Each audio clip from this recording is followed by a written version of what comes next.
Hi, I'm McKenna Caulfield, and today I will be showing you how to make no-bake cookies.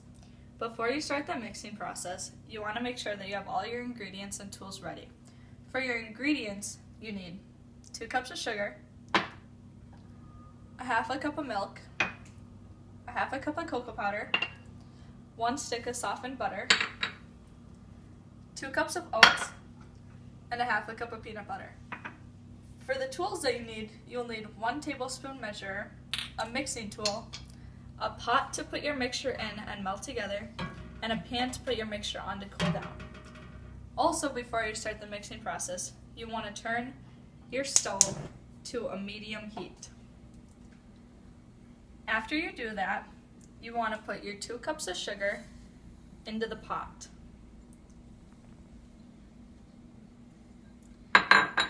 After you put the 2 cups of sugar in, you want to put your 1 stick of softened butter into the pan.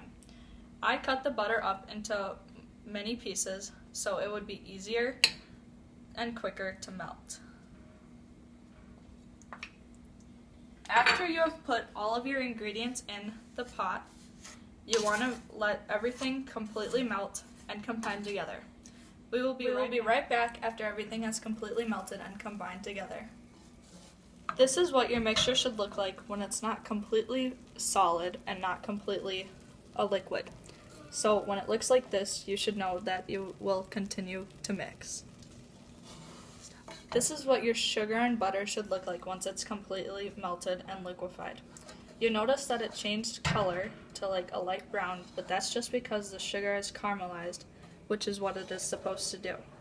Now that it is completely melted, you want to let it come to a rolling boil for 1 minute.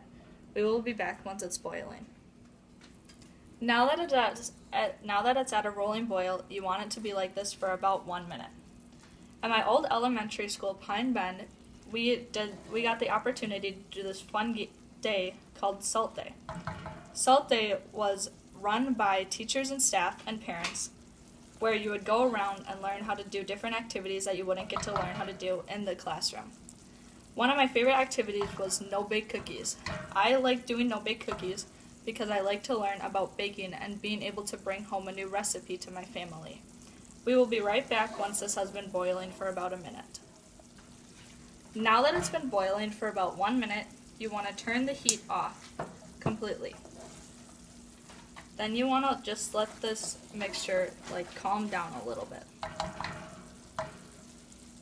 Okay, after you turn the heat off, you want to add in your 2 cups of oats.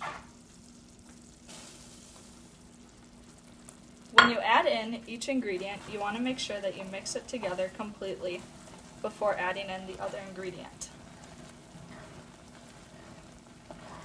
After you add in your cup of oats and they are mixed in completely, you want to add in your half cup of cocoa.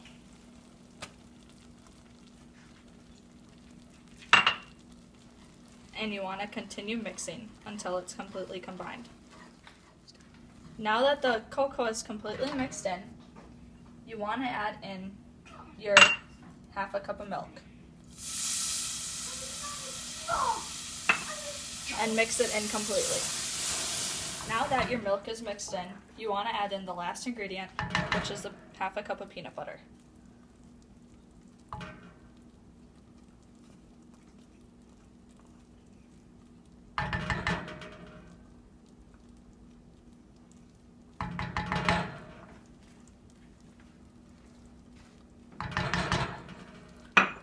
And you want to mix this in completely.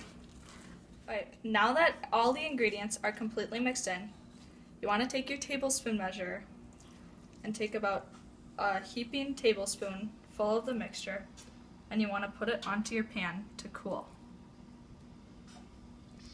You want to let the cookies cool because otherwise they will melt and crumble in your hands when you are trying to eat them. Cooling takes about 10 minutes, and after they are all cooled, you'll be able to enjoy them. Thank you for watching my presentation on how to make no-bake cookies.